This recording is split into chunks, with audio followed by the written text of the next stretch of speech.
On est dans Betsa Kaf Gimel et on va commencer à la Mishnah. Shlosha Dvarim, Rabbi Elazar ben Azaria matir, Chachamim osrim. 3 cas de figure où Rabbi Elazar ben Azaria il est matir, c'est-à-dire qu'il permet, les Chachamim bien entendu ils interdisent, et on va voir chaque cas de figure bifnatzmo. Premièrement, Parato yotzet bertzua chez Ben Karnea. Pour Rabbi Elazar ben Azaria, sa vache elle pouvait sortir avec un genre de type de ficelle qui est attachée sur les cornes pour embellir la vache. Et ça s'appelle pas massoy, ça s'appelle pas que la vache elle porte quelque chose. Bertzua chez Ben Karnea. Ou mekardim et abema biyom tov. Et on a le droit de gratter l'animal. On a l'habitude de brosser un animal, les poils d'un animal. Il y a deux types de peignes. Il y a un peigne avec des petits dents en fer. Il y a un peigne avec des dents un peu épais en bois. Et là, il parle de Rabbi Elazar qui parle des dents qui sont en fer. Et quand je la brosse, d'une certaine manière, je la blesse aussi. Ça arrive souvent que je peux aussi la blesser. Il permet de faire ça pendant Yom Tov. Veshochakim et apilpelim barechaim shelahem. Et on a le droit de moudre du poivre dans leur moulin. C'est un moulin, comme on verra plus tard, qui est composé de 3 parties. Il y a le côté qui sont avec des trous et des petites dents. Il y a le côté qui joue le jour de tamis, ça veut dire qu'on met les graines avec les dents qui vont écraser le pilpel. Et il y a en bas le bac qui reçoit le pilpel en question. C'est là. Donc, d'après Shochakim, ta pilpelim barechaim shelaim, il te permet de pouvoir moudre le pilpelim dans son moulin à lui. Rabbi Yehuda Omer, en mekardim et abema biyom tov. Alors par contre, Rabbi Yehuda il est cholek, il dit on n'a pas le droit de brosser un animal pendant Yom Tov. Aval mekartsefim. On a le droit de mekartsef, et mekartsef, j'ai utilisé un peigne avec des bois, des dents qui sont plus épais et en forme de bois et pas à base de fer. Chachamim omrim, en mekardim ve'af lo mekartsefim. Ni avec une brosse avec des dents en fer, ni avec une brosse avec des dents en bois. La Gemara demande, les mémars de Rabbi Elazar ben Azaria, qu'est-ce qu'on voit? Parato shel. Et dans la Mishnah, la vache de Rabbi Elazar ben Azaria. Ça veut dire qu'il avait une seule vache. Alors qu'est-ce que tu veux me dire? Les mémars de Rabbi Elazar ben Azaria, para haviale, chadar para haviale. Est-ce que tu veux me dire que pour Rabbi Elazar ben Azaria, il avait qu'une seule vache? La seule vache qu'il en avait. Ve'a amarav. Et pourtant Rabbi Yehuda dit, ve'amrele Rabbi Yehuda, amarav tlesar alfe agle. 13 000 veaux, Hayam Me'aser Rabbi Elazar, il donnait comme Me'aser Rabbi Elazar ben Azaria, Me'adre de son troupeau, Kol Shata Veshata, chaque nouvelle année. 13 000, donc ça veut dire qu'il en avait 130 000. 130 000 têtes de bœufs. Et ça, c'était rien que le Me'aser. C'est-à-dire 130 000 têtes de bœufs qui naissaient par an, puisque de là, il donnait le Me'aser. Donc combien on avait? On avait 1 million de têtes de bœufs, pas possible. En tout cas, on voit que Rabbi Elazar ben Azaria, il ne lui manquait pas de vaches. Alors pourquoi tu me dis la vache de Rabbi Elazar ben Azaria? La vache, des millions de vaches il en avait. Et la réponse de la Gemara, non. Tana, lo shelo haïta, c'est pas la sienne qu'elle était. Et là, shel shchento, de sa voisine, haïta, au mitor shelo michaba, parce qu'il n'a pas fait de reproche, nikret al shemo, elle s'appelle que c'est sa vache à elle, kaviachol, qui est sortie avec une ficelle accrochée sur les cornes pour embellir la vache, mais qui est considérée pour Chachamim comme massoy, comme la vache, elle portait quelque chose. Il n'y a pas de tarchitim, il n'y a pas d'embellissement à une vache pendant les fêtes. Donc il n'avait pas le droit de sortir avec pendant Yom Tov. Et bon, bien entendu, on a mis Kiaviachol la faute sur le dos de Rabbi Elazar ben Azaria. Tanoura banan. Ezeo kardoun, vezeo kartsouf. C'est quoi karoud? C'est quoi de peigner un animal avec une peigne spéciale? Et c'est quoi kartsouf? Que tu m'as dit qu'on a le droit de le faire. Alors, karoud, c'est ktanim, les dents ils sont petits et en fer, veosim chaboura, et quand tu brosses l'animal avec, alors en ce moment-là ça peut la blesser. Kartsouf, gdolim, ils sont grands, ve'en, et en bois comme je l'ai dit, ve'en osim chaboura, et ne font pas de blessure. Donc quand un peigne qui ne fait pas de blessure, j'ai le droit de peigner un animal avec, un peigne qui fait des blessures, je dit ici que ces peignes-là n'arrachaient pas les poils. Pas comme on dit aujourd'hui qu'on n'a pas le droit de se peigner avec un peigne, de peur que les poils tombent. Je m'en dis ici que les poils ne tombaient pas, forcément c'est le cheval, ou c'est les animaux, mais en tout cas ça permettait de brosser, et un animal a besoin d'être brossé de temps en temps. Il y a une brosse, c'est bon? Hein? De ce qu'on fait la brosse, c'est bon? Si la brosse elle est avec des poils légers, fins, pas durs, de sorte que c'est comme une brosse qu'on utilise pour les bébés, il n'y a pas de problème. Si c'est une brosse qui est un peu plus épaisse, de telle sorte que, et avec des poils un peu durs, de telle sorte que ça peut arracher des poils, alors c'est un problème pendant Yom Tov pour nous de faire.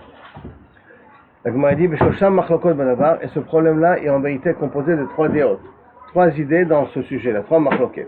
Rabbi Yehuda Savar, Davar She'eno Mitkaven Asso.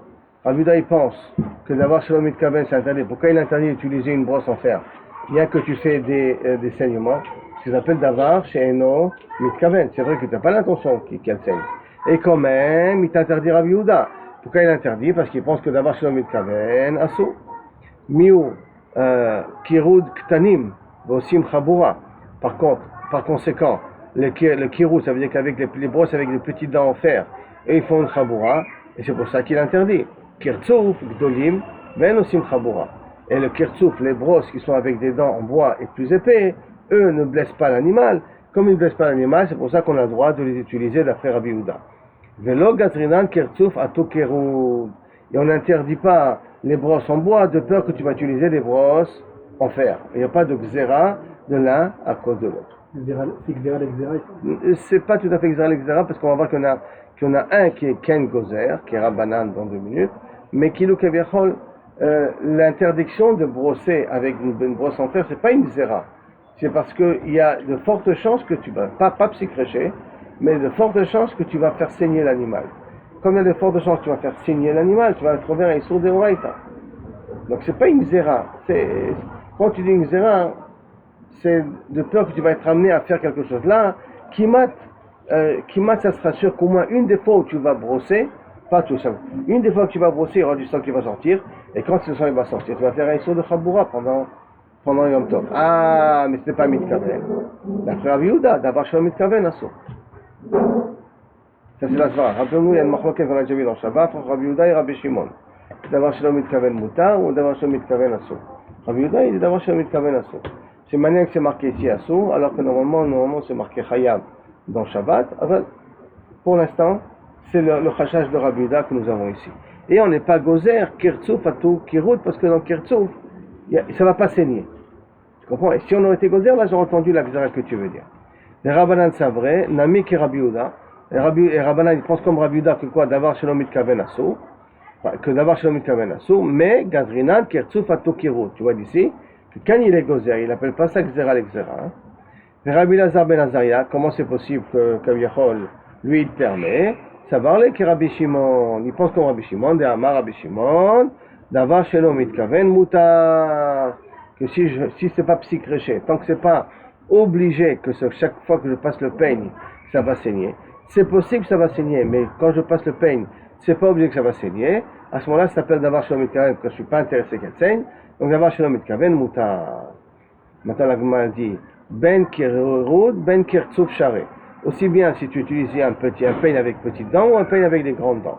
Amarav Nachman, Amar Shmuel, Vambril Amarav Nachman lechoudé. Il y en a qui ramènent ça au nom de Rav Nachman. Alacha ki Rabbi Shimon. Pourquoi alacha ki Rabbi Shimon? Charé Rabbi Lazar ben Azaria, modèle. Puisque Rabbi Lazar ben Azaria est d'accord avec le principe de Rabbi Shimon. Amar le Rabba le Rav Nachman, l'imamar alacha ki Rabbi Yehuda. Pourquoi tu me dis halakha comme Rabbi Shimon? Parce que Rabbi Lazar est d'accord avec Rabbi Yehuda, avec Rabbi Shimon. Dis-moi halakha comme Rabbi Yehuda. Shari Chachamim modimlo. Puisque Chachamim sont d'accord avec Rabbi Yehuda que melacha que d'avoir shalom mitkaven assour. Puisqu'ils ont interdit même le peigne avec les bois les dents en bois. Et Vadaï qu'ils ont interdit aussi le peigne avec les dents en fer. Donc Rabbanan, Chachamim sont d'accord avec Rabbi Yehuda. Alors comment tu peux me dire que la preuve que tu possèdes comme Rabbi Shimon, c'est parce que Rabbi Lazar il est d'accord avec lui. Tu peux dire pour Rabbi Yehuda, là, comme Rabbi Yehuda, parce que Chachamim sont d'accord avec lui sur le din d'avoir Shalom Mitkaven Asso. Donc d'accord? Donc il n'y a pas de raison pour l'instant de préférer Rabbi Shimon sur Rabbi Yehuda. Parce que les deux ont des Chachamim qui vont avec eux. Il a que un arabe, en plus, il y en a un arabe et l'autre il a des Chachamim. C'est encore raison de plus que tu as intérêt à aller comme Rabbi Yehuda. Amarle, Anna qui Rabbi Shimon Svirale. Alors premièrement, pourquoi j'ai dit ça, il te dit, parce que moi je pense comme Rabbi Shimon. Rab Nachman, Rab Nachman et au nom de Shmuel, il y en a qui disent Rab Nachman lui-même. Et pourquoi j'ai dit Alakha comme Rabbi Shimon? Je t'ai dit parce que Rabbi Elazar il pense comme Rabbi Shimon, c'est parce que moi aussi je pense comme Rabbi Shimon. Donc c'est pour ça que j'étais posé comme Rabbi Shimon. Ve'od, charé Rabbi Elazar, ve'od, et en plus, qu'est-ce qui me renforce à moi, hein, c'est que Rabbi Elazar, il est d'accord aussi avec Rabbi Shimon. Alors, là, ma vision des choses, ma vérité des choses, c'est de penser comme Rabbi Shimon. Donc en vérité, quand je dis halakha comme Rabbi Shimon, je ne me suis pas basé sur Rabbi Elazar. C'est pas parce que je me suis basé sur Rabbi Elazar ben Azaria pour dire que halakha est comme Rabbi Shimon. Et là, je dis que halakha est comme Rabbi Shimon parce que moi, je suis posé comme Rabbi Shimon. Comme Shmuel, il est posé comme Rabbi Shimon. Donc lui, il est posé comme Rabbi Nachman comme Rabbi Shimon. Donc, je renforce ma svara, hein, avec le fait que Rabbi Elazar ben Azaria est d'accord avec moi. Entre guillemets, d'accord avec moi. On lui a donné le micro et... C'est plus qu'on lui a donné le micro, c'est que moi j'ai le droit de penser ce que ma logique me permet. C'est que toi aussi, si oui, là, on arrive à la fin de la Gemara. En vérité, ça doit aller comme Rabbi Yehuda, Chachamim. Pourquoi c'est comme Rabbi Yehuda, Chachamim? Dans la Mishnah, il y a marqué Rabbi Yehuda, Chachamim. Que les Chachamim sont modim, l'eau. Les Chachamim sont modim sur Melacha, c'est d'abord selon Mitkaven. Ah, pas sur ce non, parce qu'ils sont Mikirtsouf, ils sont pas d'accord, puisqu'ils sont gozrim même avec un peigne en bois, ils sont gozrim là-dessus. Sur l'idée d'avoir selon Mitkaven, ils sont d'accord, on voit qu'ils sont d'accord avec lui. D'accord, ça, sur ça, on est d'accord. Mais comme cette machloquette de Rabbi Yehuda et de Rabbi Shimon n'est pas ici, puisque ici Rabbi Shimon n'a pas parlé. C'est Rabbi Elazar ben Azaria qui est en parallèle de Rabbi Yehuda, ici dans notre cas de figure. Et qu'on voit qu'ils pensent la même chose. Donc moi, personnellement, dans la machloquette de Rabbi Yehuda et de Rabbi Shimon annexe, bien que les Chachamim sont d'accord avec Rabbi Yehuda, moi je suis plus d'accord avec Rabbi Shimon. Et en plus, on a déjà vu, si vous vous rappelez avec Abaye et Rava, à laquelle la question est demandée, Rabba, on a la question à Abaye, comment Rabba il est possèque? Habituellement, Rabba, avec elle, il a l'habitude d'être possèque comme Rav, et Rav, il est possèque comme Rabbi Yehuda, le Chaora, que d'abord chez l'Omit Kaven Assoum. Il avait répondu à Abaye que Rabba, habituellement, il est tout le temps possèque comme Rav, sauf dans 3 cas de figure. Et quel était l'un des 3 cas de figure? Que là, la Chaï comme Rabbi Shimon, que d'abord chez l'Omit Kaven, Moutar. Donc, Shmuel aussi, on voit que lui, Rabba, je veux dire, on voit que lui, il a été possèque dans la vision comme Rabbi Shimon. Donc il n'est pas le seul ici, Rav Nachman, à penser que la halakha est comme Rabbi Shimon. Bien que Chachamim, a priori, ici, sont d'accord avec Rabbi Yehuda. Et pourtant, la halakha est basaf nifseka comme Rabbi Shimon. Chose d'avoir shomit kavé. C'est bon ce cas-là, Meir? Hein? On continue. Mishnah, une nouvelle Mishnah maintenant. Matnitin. Arechaim shel pilpelim. On a parlé de ce fameux l'objet qui moue, comment on appelle ça? Un moulin. Le moulin du poivre. Le moulin d'un poivre. Je dis le moulin d'un poivre est composé de 3 parties. Alors vous avez un petit dessin pour ceux qui veulent voir, d'accord, un tout petit dessin ici. Il y a le premier avec des dents en fer pour pouvoir moudre le pilpel. Le deuxième, c'est un genre de tamis, donc de faire descendre le pilpel en bas. Et en bas, il y a un bac qui reçoit le pilpel en question. C'est-à-dire, il est composé de 3 partie, le moulin à pilpel. Donc, il dit la chose suivante. Maintenant, c'est le rechaim chez le pilpelim temeim. Le rechaim d'un pilpel, donc le moulin d'un pilpel, il est tabé. Mishum shlosha kelim, à cause des 3 ustensiles qu'il y a. Mishum kle kiboul, parce qu'il y en a un qui reçoit, c'est quoi? C'est l'ustensile d'en bas qui reçoit le pilpel qui est moulu. Mishum matechet, le cli qui est en haut, qui est en fer, qui est là pour moudre le pilpel en question, le poivre en question, Mishum Kli Kavara, et le tamis qui est au milieu pour faire descendre le pilpel. Chacun indigne de Touma, chacun indigne de Kli, et donc chacun indigne de Touma, Bifne Atzmo. Tana, la Mishnah dit, Tartona Mishum Kli Kiboul. Celle d'en bas, elle est parce qu'elle reçoit le pilpel. Emtsaïd, Mishum Kli Kavara, celle du milieu, parce qu'elle fait le tamis. Ve'elyona, Mishum Kli Matechet, et celle qui est en haut, c'est parce qu'elle est faite en fer. Et non, le fer, il est Mekabel Touma. Qu'est-ce que ça vient? Parce que c'est moi qui vous ai expliqué à l'avance comment il est fait le moulin à pilpel. Mais en vérité, comment je le sais? Par la Gemara, qu'elle vient te dire que qu'est-ce qu'il y a en haut, qu'est-ce qu'il y a au milieu et qu'est-ce qu'il y a à la fin. Qu'est-ce que j'aurais pu croire avant de tomber sur cette Mishnah? J'aurais pu croire que je suis chayav rien que sur le bête qui boule et pas sur les autres. Oui, rien que celui qui le bac est en bas, qui reçoit le pilpel, lui il est Mekabel Touma. Hein? Une notice quoi? C'est plus qu'une notice, c'est pour te dire qu'à partir du moment où j'ai un ustensile qui est composé de plusieurs éléments, il y a du fer, par exemple un moulin que tu as aujourd'hui, il y a le couteau qui coupe, c'est un truc à part du moulin.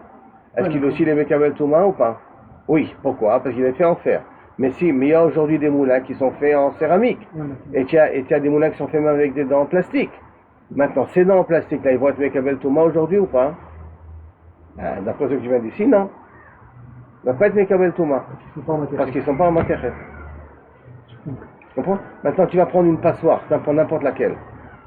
Si elle est en fer, elle est Mekabel Touma ou en fer, en tissu, en fil ou en iloïdéama. Elle est Mekabel Touma ou pas? Oui, tu vois qu'un tamis, il a un digne de clé bifnéasmo, bien qu'il ne reçoit rien. De tout ce fumé, il tombe, et rien que les saletés qui restent, il s'appelle quand même un bête qui bouge, il s'appelle quand même un cli, et ce cli-là, il est Mekabel Touma. J'en profite. Est-ce que le cercle qu'on met autour des gâteaux pour pouvoir monter les mousses? Oui, mais il est en fer celui-là. Ah, parce qu'il est en fer. Parce qu'il est en fer, que tu apprends du premier dîme. Il sert à rien, ça veut dire. Il sert à rien, mais tu vois que comme il est fait en fer, et on vient te dire avant que ce qui est fait en fer, il est Mekabel Touma, donc à ce moment-là, tu vas être au sein, mais il dit Mekabel Touma du fer. D'accord? Et donc, il est Mekabel Touma à ce niveau-là. Ça va? Très bien. On continue. Mishnah. Egla Shektana. Egla Shektana, c'est une poussette d'enfant. C'est une poussette d'enfant qu'on donne aux enfants pour jouer avec. Egla Shel Katan, Tmeat Midras. Elle est Tmeat Midras, ça veut dire que même si maintenant le Katan il est Zav, ça veut dire qu'un Katan aurait pu être Zav, et s'il s'assoit dessus, ou il se pose dessus, il rend tamé la poussette en question. Parce qu'on a l'habitude de faire des fois asseoir le petit sur cette poussette-là. C'est Kolcheken, la poussette qu'on utilise aujourd'hui pour tirer les enfants.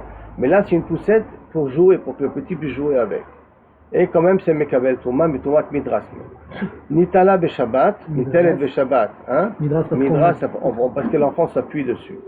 S'assoit dessus, s'appuie dessus. Nitelet Beshabbat, ça s'appelle un cli. Donc, c'est pas Mouksé pendant Shabbat, bien que c'est à jouer pour le gosse. Ve'ena nigreret ela al gabe kelim. Et tu ne peux la traîner que sur des terrains qui a des tissus, ou un déchet synthétique, ou un herbe synthétique, ou un carrelage, pas sur de la terre meuble, sur de la terre meuble, pas sur de la terre normale, pas sur des terrains, pas sur la terre meuble, on va dire comme ça, d'accord? Rien que sur du carrelage, des draps ou du jardin synthétique. Rabbi Omer, Kol HaKelim En Nigrarim Chutz Min HaGala. Il est au contraire. Tous les ustensiles, on a pas le droit de les drainer parce qu'ils vont faire des sillons. Et on a appris pour Rabbi Yehuda que d'avoir Shalom Mitkaven assaut. Et donc, quand je vais drainer une table sur une terre meule, ça dit meuble. Alors, ça va faire des sillons. Et ces sillons-là, ça s'appelle Choresh pour Rabbi Yehuda. Par contre, la gala d'un enfant, ça tu as le droit de la faire passer sur une terre meuble. Et ça ne s'appellera pas un sillon, et on verra pourquoi ça ne va pas s'appeler un sillon. Réponse, Mipnei Shei Koveshet. Parce qu'elle ne fait pas de trou, elle entasse la terre. Comme elle entasse la terre, même si je vois après un petit sillon, c'est pas un sillon parce que j'ai creusé dans la terre, qui a un problème de Choresh, que j'ai uniquement entassé la terre. Comme j'ai entassé la terre, donc ça c'est pas interdit pour Rabbi Yehuda de le faire pendant Shabbat. Bien qu'habituellement il dit, mais d'avoir Shalom Mitkaven Assour, là, c'est pas assaut parce qu'il n'y a pas de melacha. Par contre, une table que je draine, automatiquement avec son pied, elle fait un sillon. Ce sillon, c'est un problème de choresh. C'est pour ça que j'ai pas le droit de le faire. C'est bon ce cas-là? Meilleur? Question? Très bien, on continue. Donc, Gemara. Agala shel katan tmead midras. Pourquoi? Dea samir halae. Parce qu'il s'appuie dessus. Comme il s'appuie dessus, donc c'est Mekabel Touma à cause de ça. Et même Toumat midras au cas où le petit, il est zav. Donc c'est possible qu'un petit peut avoir des écoulements, bien que physiologiquement parlant, il n'est pas censé en avoir, puisque le corps n'est pas encore composé. Néanmoins, pour tout mat zav, c'est possible. Pourquoi quand on dit un petit, là, c'est un petit jusqu'à moins de 13 ans. C'est possible. D'ailleurs, là, c'est entre 12 ans et demi et 13 ans que ça commence à créer. Donc on peut peut-être parler de ce cas-là spécifiquement. Alors, on aurait dit par contre milieu de guillemets. Ok. C'est possible. C'est possible. Je ne peux pas dire que non, puisqu'en 12 ans et demi, ça s'appelle encore katan à ce niveau-là. Bien que pour une fille, ça ne s'appelle pas une fille, c'est zava. Bon. Parce que c'est 12 ans, non? 12 ans, c'est 12 ans pour une fille. Et des fois, elles ont une règle plus tôt. Oui, même un bébé qui naît, il peut avoir des règles à un moment donné. C'est les 3 premières années, non? Non, c'est pas 3 premières années, c'est Betoulim revient.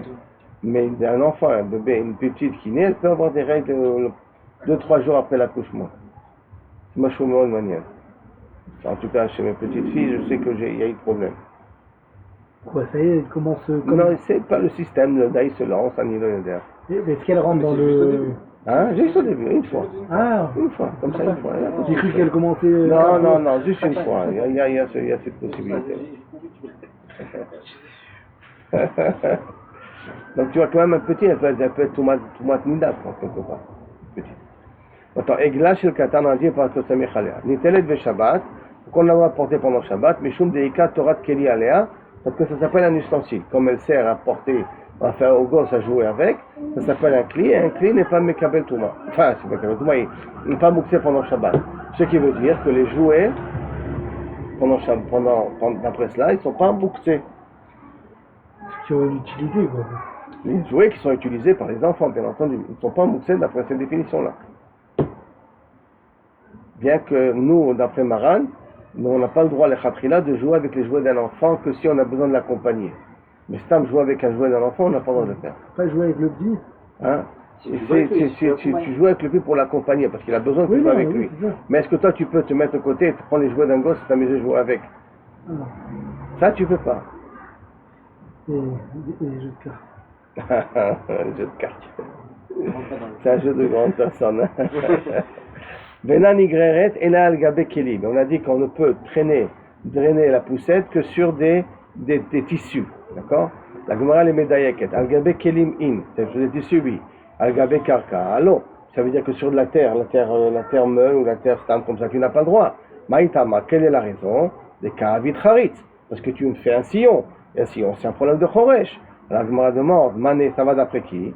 Rabbi Yehudaï. Et ça va d'après Rabbi Yehuda, qui a dit d'avoir Shalom Mitkaven Asso, qui va d'après la Svara, que d'avoir Shalom Mitkaven Asso. Donc c'est d'avoir Shalom Mitkaven Asso. Ça veut dire qu'en fin de compte, Rabbanan, la Mishnah de chez nous, quand elle nous interdit de faire passer une poussette sur une terre meule, c'est parce que tu vas faire un sillon. D'accord? Alors, si c'est comme ça, et pourtant Rabbi Yehuda, il vient lui-même, et il nous permet, ici chez nous. Pourquoi Rabbi Yehuda il nous permet chez nous? Parce que Rabbi Yehuda, lui, il pense que ça ne s'appelle pas faire un sillon, et là ça s'appelle rien qu'entasser la terre en question. N'oublions pas ce qu'on a dit dans la Mishnah.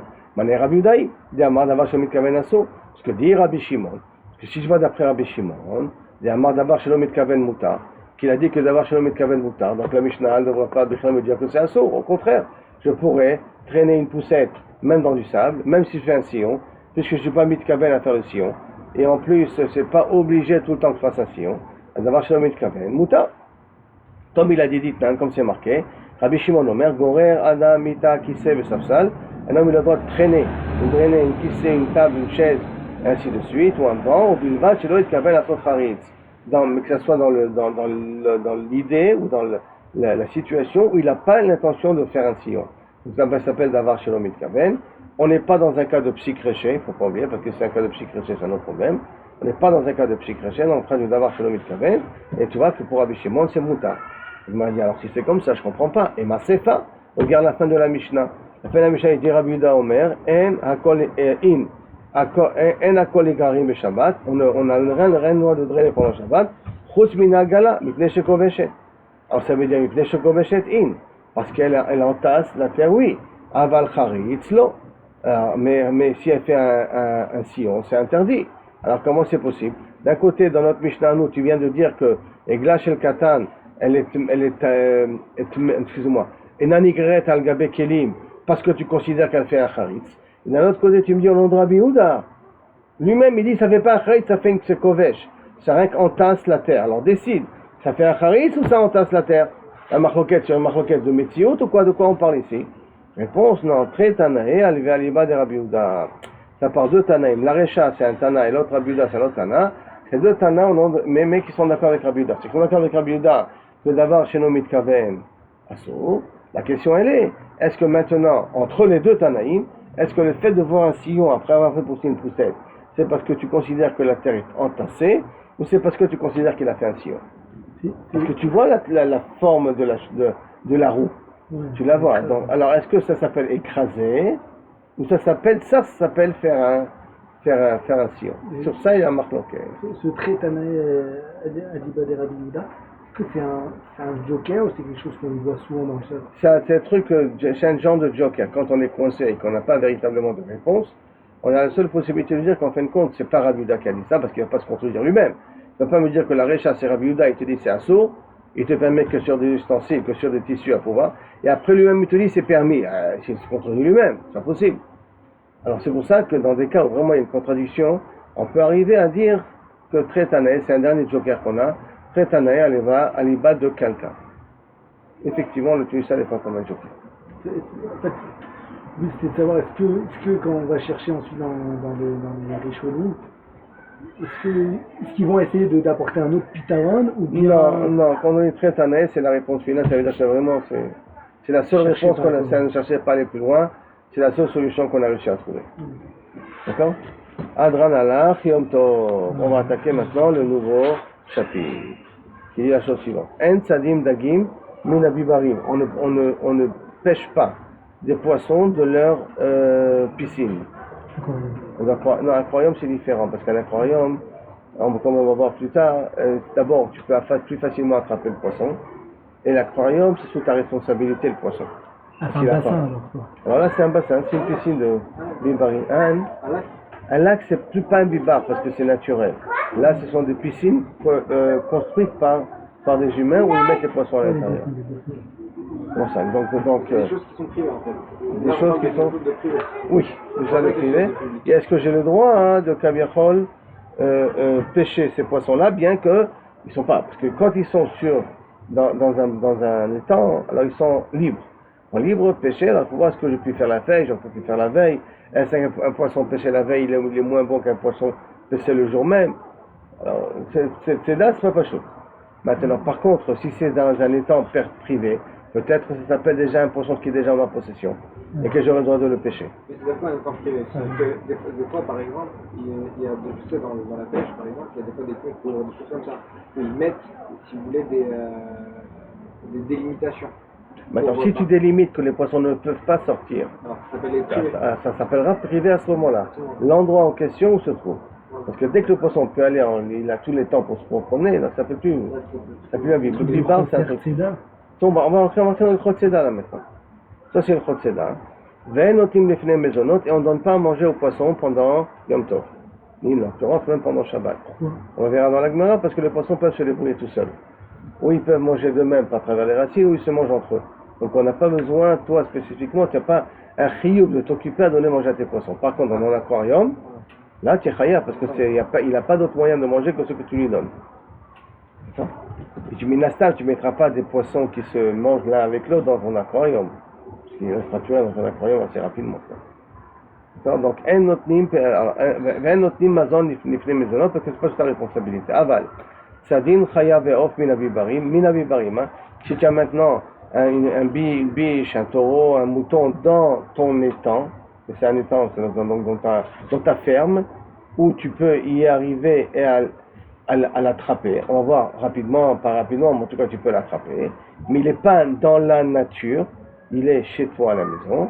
Donc, aval, c'est-à-dire on a le droit de pêcher, d'attraper, chaya ve'of et un oiseau, minavibarim de leur étang, ou sinon de leur pour des oiseaux c'est leur cage, de leur cage. C'est quoi entre les poissons et les... Aucun, c'est pour ça que c'est des bibarim, c'est un truc privé.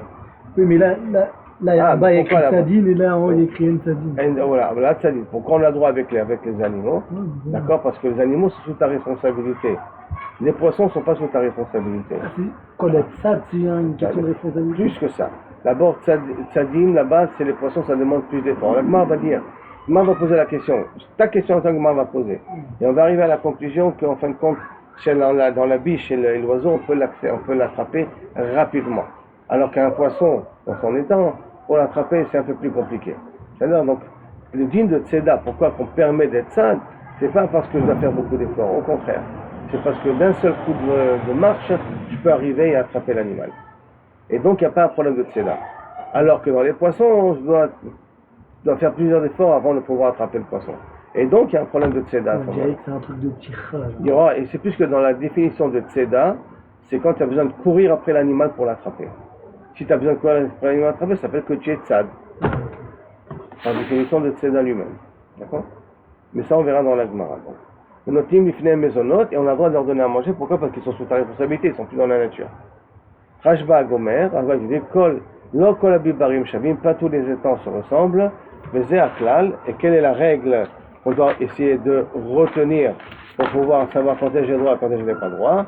Amechusar tsedasu, si pour l'attraper, que ce soit le poisson ou que ce soit l'animal, je suis obligé de faire un effort particulier, c'est asso. Shelo mechusar tseda, si je peux l'attraper assez facilement, moutar, c'est permis. Donc en vérité, dans la définition de Rashbag Bassof, qui vient a priori même expliquer d'une certaine manière Tanakama, tout ce qu'on t'a permis au niveau des oiseaux et tout, c'est parce que tu n'as pas besoin de faire beaucoup d'efforts pour les attraper. Mais si effectivement tu auras besoin de faire un effort particulier pour attraper, il y a un sourd de tseda sur les pigeons et sur les oiseaux et sur les animaux sauvages, en l'occurrence, qu'on a ici. Et bien entendu, tu vous avez bien remarqué, l'animal il est déjà dans mon étable. Parce que aller dans les champs pour l'attraper, ça j'ai pas le droit de faire pendant Yom Tov. Parce que j'ai qu'à mettre un piège, et le piège, il va les attraper, et j'attends Yom Tov pour les prendre. Donc j'ai pas besoin de prendre, j'ai pas le droit pendant Yom Tov de mettre le piège. Je peux le mettre la veille et à ce moment-là prendre l'animal pendant Yom Tov.